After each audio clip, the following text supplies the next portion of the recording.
พิธีประกาศคณะสาวหนุ่มเมืองจันทบุรีเป็นเมือง4บุกครั้งที่10ของคณะสาวหนุ่มประชาชนปฏิวัติลาวและเป็นเมือง3ดี4ฮู้ครั้งที่7ของเยาวชนธันวาในปี2024พิธีดังกล่าวได้จัดขึ้นในวันที่22ตุลา2025อยู่ที่สโมสรเมืองจันทบุรีโดยการเข้าร่วมของท่านแก้วประเสริฐไสปัญญา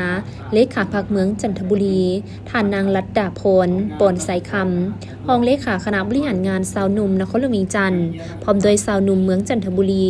สาวหนุ่มโรงเรียนห้องการบ้านและภาคส่วนที่เกี่ยวข้องเข้าร่วมในพิธีท่านเพชรสมรพระจุมพลเลขาสาวหนุ่มเมืองจันทบุรีได้ขึ้นผ่านบทสรุปการจัดตั้งปฏิบัติเข้าแข่งขัน4บุกและเข้าแข่งขัน3ดี4ฮู้ประจำปี2024ว่า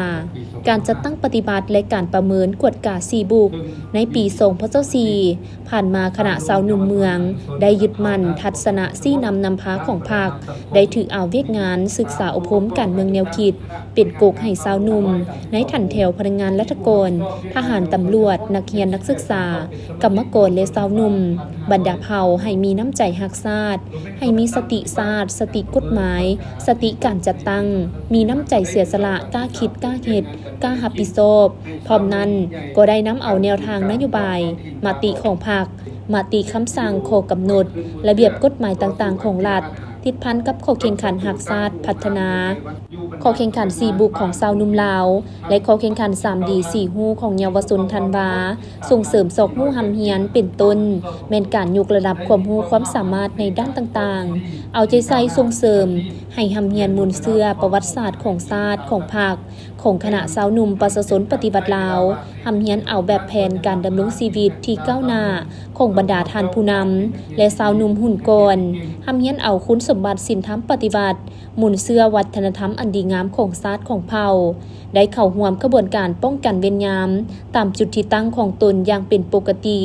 นอกจากนี้สมาชิกเยาวชนธันวาภายในเมืองจันทบุรียังได้เข้าร่วมเสื่อมซึมเอกสารสำคัญของพรรคของรัฐได้มีการเผยแพร่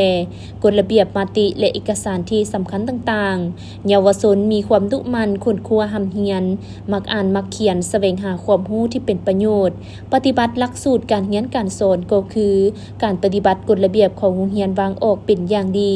ได้แสดงออกมีนักเรียนเก่ง